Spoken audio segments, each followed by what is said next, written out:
One of the greatest casts ever assembled for a movie, and they pull it off well. Oh, yeah! Okay, I'm talking about The Departed. This movie is epic, beyond proportion.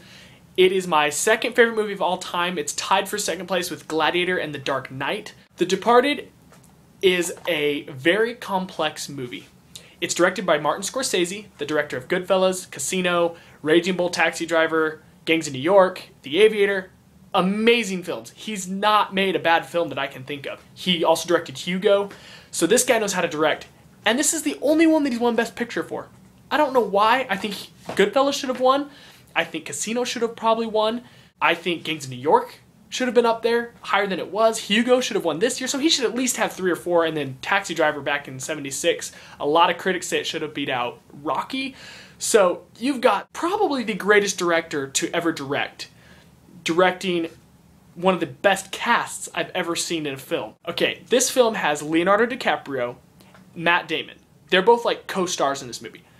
The supporting cast is Jack Nicholson, Mark Wahlberg, Martin Sheen, Alec Baldwin, and like a whole bunch of other actors. You know who they are, but you can't quite remember their name. So it already has potential to be really good or really bad, because I've seen some movies with a lot of stars and it doesn't work out. This one does. Okay, so little warning here, there's gonna be spoilers in this review. I'm going in depth on a lot of this stuff that goes down in the movie. After I say subscribe, and that little like orange bar comes across that says subscribe, don't watch the last little bit, because that will be a huge spoiler, and you don't want that. Okay, so the premise of this movie is Jack Nicholson is like a mob boss. He's not really like a mob, it's more like he's just involved in everything bad in this whole city. It's in Boston. He goes to Matt Damon when Matt Damon's a really little kid and says, pretty much bribes him into joining his mob. I'll just call it the mob. So Matt Damon decides to become a cop. He's in cop training along with Leonardo DiCaprio. They don't know who each other are. I don't even think they see each other in the academy. They both graduate. DiCaprio is not your straight A student.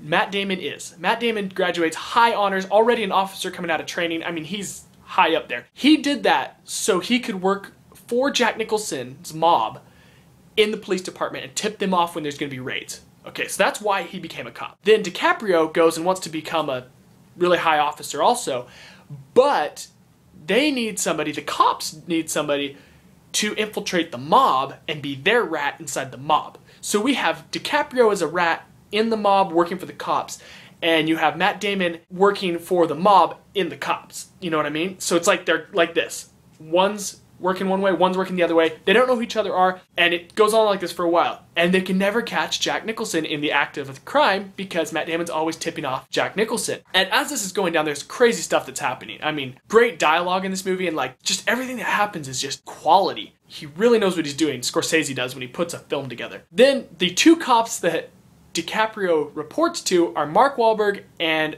Martin Sheen. Okay, these two guys are hilarious. Wahlberg, I think every word that comes out of his mouth is the F word or the SH word. Literally everything that comes out of his mouth is a cuss word. Martin Sheen is kind of the guy that keeps it all calm and stuff, but he's not the nicest guy either. These guys are wanting DiCaprio to tip them off where the mob's gonna be. So whenever he does, Damon tips off the mob, and so they can never find each other.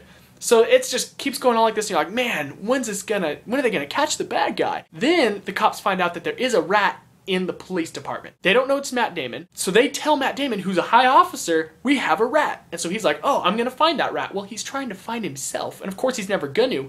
So he just keeps going on like it's nothing. It's this goose chase, and they think the whole time he's trying to find this rat. Well, it's not gonna happen. Meanwhile, Jack Nicholson knows that there's a rat in his mob, but he's become really close with DiCaprio that he doesn't suspect DiCaprio. He does at first, and he tortures him bad for it. But DiCaprio doesn't break, so then Nicholson is sure that DiCaprio is clean, and the cops are sure that Matt Damon is clean, and so then the rats are trying to find each other. This is like crazy, okay? You got the cops trying to find the mob trying to stay away from the cops. You got the rats trying to find the rats and try to tip off each other where each other are. This is all happening.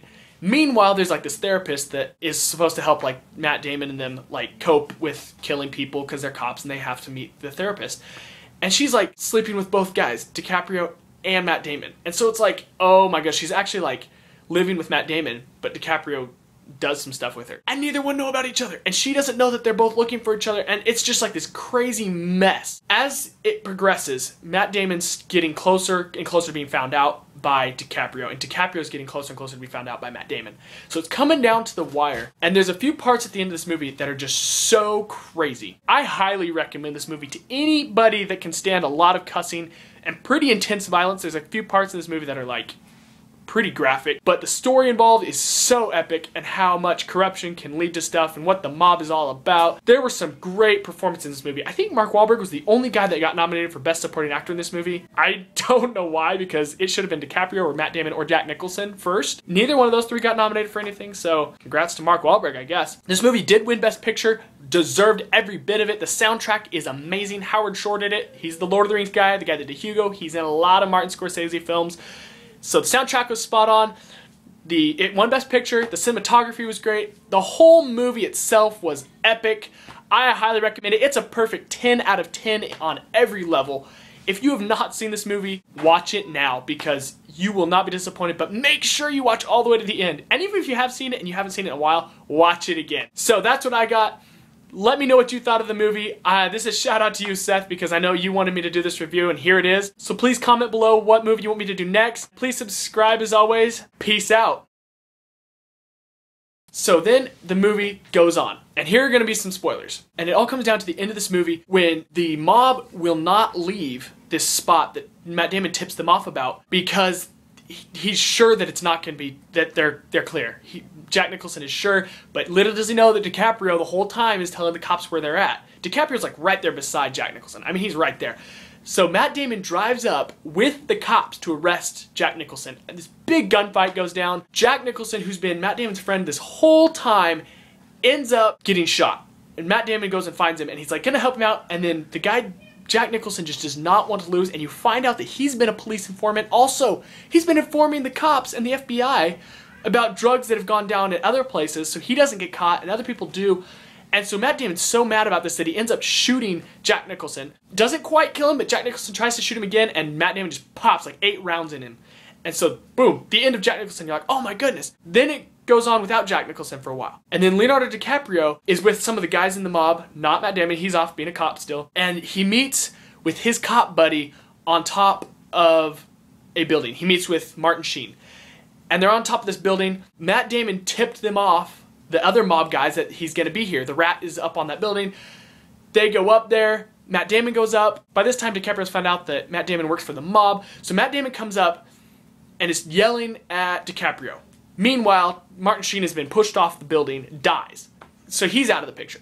So you got DiCaprio and Damon, they're like arguing, and I can't quite remember how it goes down because it's been quite a while since I've seen the movie. Somehow DiCaprio ends up getting a gun on Damon and says, hey, I'm turning you in right now because you're a scum cop, you work for the, and I have tapes that show everything.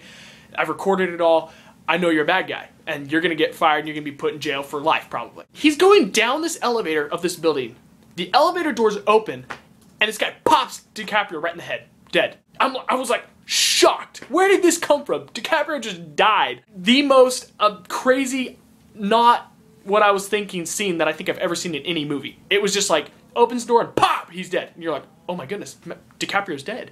Like, Matt Damon gets away with this because the one guy that knew that he was working for the mob is dead, DiCaprio, and then Jack Nicholson, who also knew he was working for the mob, is dead, so Damon's free to go.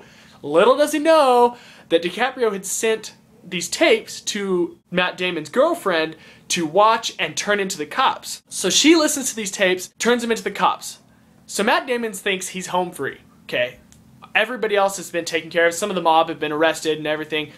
He's going home. He walks into his room, and there is Mark Wahlberg dressed in booties so he doesn't get blood everywhere, and gloves, and he points a gun at Matt Damon's head and boom, kills Matt Damon. You're like, oh my goodness, he didn't get away with it. Mark Wahlberg got away with it. He's the cool guy in this movie.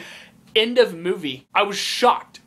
There's no guy that lives through this whole movie. They all die. And it just shows that, like, the corruption and how much it can get around and come back to you. No matter how safe Damon thought he wasn't. And I'm not kidding. The 2 kills on DiCaprio and Matt Damon are the 2 most shocking kills that I've ever seen. Obviously, if you're watching this part, I've ruined it for you, but I told you previously not to watch this if you did. And if you have seen it, then you know exactly what I am talking about.